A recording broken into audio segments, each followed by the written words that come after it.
Hi there guys, I hope you are having a good day. Now, Dillian Whyte. Apparently Dillian Whyte was supposed to be fighting Jermaine Franklin in the US. Now it seems like it could be a bit different.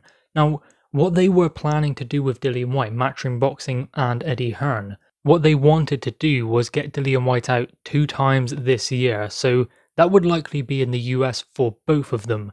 It is now looking likely that he could still fight in the UK this year, and he will have one fight, one slightly bigger fight. Now, the names they mentioned were Chris Arreola, Charles Martin, and Andy Ruiz Jr., those type of guys.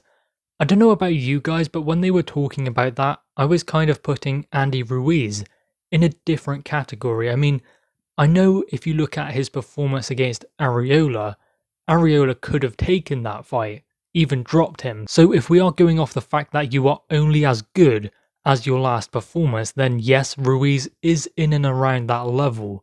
But if you look at what he has done in the past, becoming a heavyweight champion, then he has to be on a different level to those type of guys. But again, based off his last performance, can you put him in that category of being around Dillian Whyte's level? That is definitely questionable. It is a big fight, that is the biggest one they can do. I would imagine if they go for that one, it would be in the US.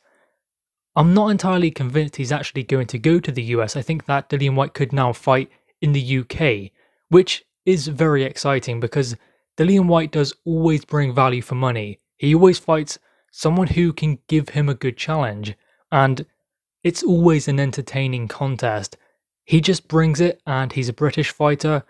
What he is doing for British boxing is incredible, him alongside Anthony Joshua, because what they are doing as well is managing fighters and guiding them and inspiring them to take the challenges, the tough challenges, the risks as well. I mean, Lawrence Okoli, he is now world champion.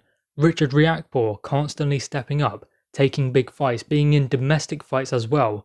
Tommy McCarthy, there are fights like that spring to mind. Chris Blum-Smith as well. So they are willing to put their fighters in tough challenges, and that does mean that they can flourish, they can get better, they can earn more money as well and get better exposure because they're in entertaining fights that are similar to Dillian Whyte, Anthony Joshua, obviously on a different level, but you see what I mean. So they are doing that for British boxing. That is why it is always great to see them fighting in the UK. Anthony Joshua is doing it with Usyk, and it seems like now perhaps Dillian Whyte will come back to the UK for his next contest as well. According to Eddie Hearn, that could take place around October time, with Canelo's date of September 18th being scrapped. So no concrete date for Canelo as of yet, and that was likely going to be the card in America that Dillian Whyte was going to get out on. So October, maybe in the UK, no longer 2 fights in 2021, but just 1 more. He's had Povetkin already this year. They were hoping to have 3 this year, but it will only be 2 now. So they are likely to go down the route of a bigger contest, maybe Ruiz, and they did say Arreola and Charles Martin. But guys, anyway, what are your thoughts on this? Would you like to see Dillian Whyte in there with an Andy Ruiz, a Charles Martin and Arreola, and do you even put them on the same kind of level, or would you say Ruiz is above? You could say that because he's a former world champion, but you could also say, as we said earlier, you are only as good as your last contest. With that in mind, yes, he is around that kind of level. But guys, anyway, drop your thoughts on this in the comments below. Also leave a like and grab that subscribe button. Thanks guys.